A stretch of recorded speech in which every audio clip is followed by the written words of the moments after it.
दोस्तों एक कहावत तो आपने सुनी होगी कि जिनके घर शीशे के होते हैं दूसरे के घरों पे पत्थर नहीं फीका करते हैं। तो ये दोस्तों बात कर रहा हूँ मैं अनीसा रांगन की। आपको भी शायद बहुत कम लोगों को पता होगा, वही अनीसा रांगन इसकी माँ ने क्या बोला था, ये जो बाहर गाँव बाहर देश में होटल में काम करे ना, उनकी पत्नियाँ जो है धंधा करती हैं।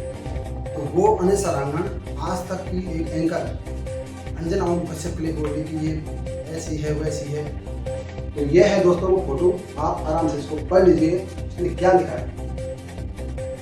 मैं दोस्तों इससे पहले वीर प्रधान के बारे में मैंने बात किया था। मैंने तो ये बोला था कि गलत कौन है सही कौन है, क्योंकि मैं दोस्तों फैक्ट पर भरोसा करता हूँ, ना कि किसी की जुबानी पर। दोस्तों अंजना ओम कश्यप ने क्या किया, उसने उसका न्यूज अगर आप देखते हो तो सिर्फ 2 सेकंड दिखना है या 10 सेकंड दिखना है, पूरा देखना है वो बोल क्या रही है। उसने बोला कि जो ये सोशल मीडिया पर अपने आप को टीचर बोलते हैं कि हम टीचर हैं और पढ़ाई उसमें कम और किसी गवर्नमेंट की आलोचना या फिर कुछ और काम ये चीज़ ज़्यादा लगता है, इसको बोलते हैं बिजनेस वाले। मतलब इनको खाली काम होता है पैसे कमाना। इनका मतलब टाइटल क्या होता है कि भाई ये लोग टीचर हैं, लेकिन काम उनका देखो ऐसा काम जो आपको कहीं से भी टीचर लगता नहीं है। बस इतना क्या बोल दिया अंजना ओम कश्यप ने, तो कुछ लोगों को मिर्ची लग गया लगने हैं, उन टीचरों को ऐसा लग गया लगने हैं कि जैसे मान उनके घर में 500 के नोटों से भरे हुए बक्से भरे हुए हैं, आज मोदी सरकार ने जो है नोटबंदी कर दी, ऐसा उनको लगने लगा।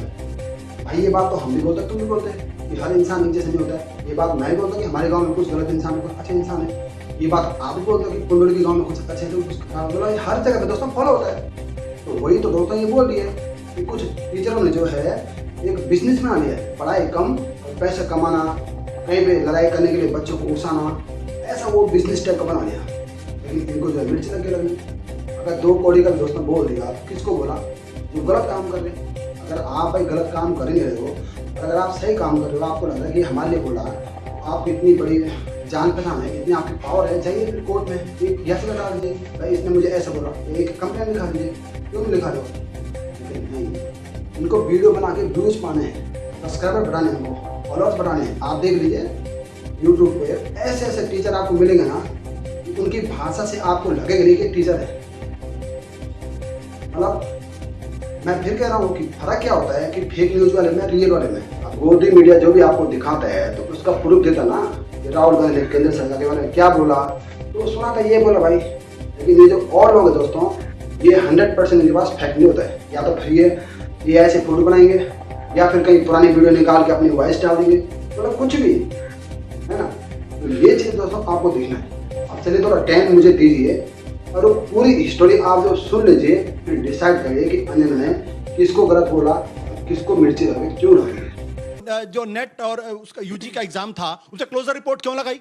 कोर्ट को दिखाई पड़ रहा है कि इस पूरे मामले में गड़बड़ी है और सीबीआई को नहीं दिखाई पड़ रहा। कोर्ट ने झाड़ लगाई उसकी। 21 मई अभी 1 हफ्ते पहले की बात है। तो जब तक वो माफिया पे क्रैकडाउन, और मेरा साफ तौर पे कहना, ये हिंदुस्तान के अंदर जितने बड़े बड़े कोचिंग सेंटर्स हैं, ये सारे के सारे बंद होने चाहिए, सारे बंद होने चाहिए। दरअसल माफिया की जड़ ये है, जब आपने एजुकेशन को प्रॉफिट का धंधा बना रखा है पूरी तरीके से, सिर्फ आपके लिए धंधा, पैसा कमाना है बस, इसके अलावा कुछ नहीं। और उनमें आजकल तो, और उसमें भी 1 सेकेंड, और उसमें भी आजकल हो गए हैं स्टार टीचर्स, यूट्यूब वाले स्टार टीचर्स, जिनको कुछ जानना ना कौड़ी, कभी ब्लैक बोर्ड लेकर कुछ एक्सप्लेनर बनाते हैं, खाली व्यूज बटोरते हैं, उटपटांग ग्रैब्स लिखते हैं और उसके बाद से अपने आप को इतना महारथी समझने लगते हैं कि कुछ लोग उनको फॉलो करने लगते हैं उनके तमाशे की वजह से, और फिर वो जाकर जहां पर जो आता है वो बोलते हैं और उसके दम पर फिर वो पैसे वसूलते हैं, छात्रों से वसूलते हैं। ये सबसे बड़ी चिंता की बात है। ये जो एक्सप्लेनर बनाने वाले यूट्यूबर्स हैं और जो शिक्षक हैं, उनमें फर्क है। वो फर्क सबको समझना पड़ेगा। ये जो आकर पैसों के लिए अपना धंधा बना रहे हैं एजुकेशन को, वो एक तरफ है, और इसी वजह से स्कूल्स, कॉलेजेस, यूनिवर्सिटीज में पढ़ाई नहीं होती है। बच्चों से कह दिया जाता है कि भैया तुम कोचिंग सेंटर कोई ज्वाइन कर लो तभी तुम क्रैक कर पाओगे। ये कैसी व्यवस्था में हम जी रहे हैं? पूरी वीडियो आपने देख ली, कहां से ये बात स्टार्ट हुई थी, अंजना ओम कश्यप ने क्या बोला। तो भाई फिर सवाल लास्ट में यही है कि मिर्ची इनको क्यों लग रही है? क्या ये 2 नंबर वाले हैं जिनको मिर्च लग रही है? अगर गलत काम कर रहे हैं, 2 नंबर काम कर रहे हैं, तो मिर्ची लगने का मतलब क्या है? तो मतलब वही 2 नंबर। तो फिर आखिर में बात खत्म करने के लिए बोलना चाहता हूँ कि जो गलत लोग हैं उनके लिए बोलते हैं, हर कोई बोलता है, हम भी बोलते हैं भाई कुछ अच्छे इंसान है, कुछ खराब है। वो भी उसने वही बोला कि कुछ ऐसे टीचर भी है तो कुछ ऐसे हैं कि जो खाली बिजनेस खोल के बैठे हैं, पढ़ाई से उनको कोई मतलब नहीं। बस किसी को लड़ाई के लिए ऐसे मतलब वीडियो बनाना कि लड़के का पढ़ाई से दिमाग हट जाए और गलत काम में चले जाए, ऐसा बनाता है। तो कुछ लोग जो है उल्टे काम करते हैं। कुछ लोग, ये उनको मिर्ची लग रही है। और ऐसे भी लोगों को मिर्ची लग रही है जिनकी माँ होटल में काम करने वाले की बीवी को रिपोर्ट करके धंधा करते हैं। बताओ, मतलब मैं स्टार्ट बोला ना, जिनके घर शीशे के होते हैं वो दूसरे के घर में पत्थर ही फेंका करते हैं। इसलिए दोस्तों सोशल मीडिया पर भी आपको काफ़ी वीडियो देखेंगे, लेकिन दोस्तों आपको वीडियो और AI की फ़ोटो पे कम भरोसा करना है। आपको फैक्ट देखना है, फैक्ट क्या है, प्रूफ क्या है। एग्जाम्पल कोई बोल दे कि भाई तुम्हारा मकान मेरा मकान है, ठीक है, तो भाई प्रूफ क्या है। ये थोड़ी कि चलो कहीं भी तुम झोला लेके जो तुमने बोला वही सच है। तो जो ये न्यूज़ वाले हो, तो जो तुम गोदी मीडिया बोलते हो ना जिनको, तो दोस्तों ये फैक्ट दिखाते हैं, आपको प्रूफ बताते हैं कि हमारी क्या है। अगर कुछ चीज़ कोई नेता बोलता तो वो दिखाते हैं, लेकिन जो ये फेक ID वाले होते हैं, जो फेक न्यूज़ वाले होते हैं दोस्तों, इनका कोई फैक्ट नहीं होता है, इनकी कोई आइडेंटिटी नहीं होती है। कभी बस चले गए, जो उनको अच्छा लगा वो बता दिया, जो खराब लगा वो नहीं बताया। तो वो बात अलग है कि गोदी मीडिया भी हर खबर नहीं बताती है, लेकिन दोस्तों जो बताती है तो उसका फैक्ट होता है, प्रूफ होता है। एग्जाम्पल के तौर पे एक बार आपको पता होगा BBC ने बोला था कि जम्मू कश्मीर चाइना का हिस्सा है, तो उस पर केस हुआ था, पता है ना। तो आप जो लोग ये सोचते हो कि न्यूज़ वाले कुछ भी दिखा सकते हैं फालतू में, तो गलत सोचते हो। तो उस पर केस हुआ दोस्तों BBC पे, क्यों? उसने गलत जानकारी दी, बाद में उसने माफ़ी मांगी।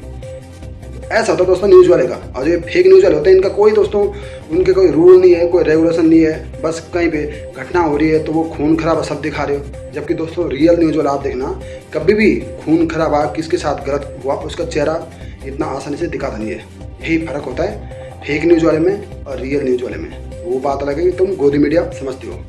और सोशल मीडिया पे दोस्तों आप देखो, कुछ टीचर दोस्तों ऐसे हैं जो टीचर अपने आपको बताते हैं, ऐसे ऐसे दोस्तों भाषा बोल रहे हैं, ऐसे गाली गलौज दोस्तों दे रहे हैं ना कि लगता नहीं है टीचर है, ऐसा लगता है गली के गुंडे हैं सच में। और है क्या टीचर, गुरुजी। तो सोचो भाई, जब आप उल्टे काम नहीं कर रहे हो तो आपको भाई दिक्कत क्यों हो रही है। किसी का व्यक्तिगत उसने नाम लेकर तो बोला नहीं कि फलाना टीचर ऐसा काम कर रहा है, और ना उसने ये बोला कि सारे टीचर ऐसा काम कर रहे हैं। तो भाई तुमको मिर्ची क्यों लग रही है। ऐसा कई बार हम भी बोलते हैं, सब बोलते हैं कि देश में कुछ लोग गद्दार हैं, इस देश में कुछ गद्दार बैठे हैं, हम भी बेहतर तुम बोलते हैं। तो इसका मतलब क्या है भाई, फिर सारे लोग वो करेंगे कि हमको बोल रहे हैं, नहीं, जो गद्दार होगा उसको मिर्ची लगेगी। तो यही दोस्तों है। हो सकता है कुछ लोग बोले कि तुम अंजना उनको सब ये हो वो हो उसके बारे में बता रहे हो। दोस्तों मैं वही बता रहा हूँ जो सच है। और जैसे मैंने वीर प्रधान के बारे में बोला कि लोग सच्चाई से बहुत दूर है। बस वो शूटिंग जिस टाइम हुई वो हाथ खींचा, क्या बोला वो हो गया बस, लेकिन स्टार्टिंग का 30% आज तक मिला नहीं।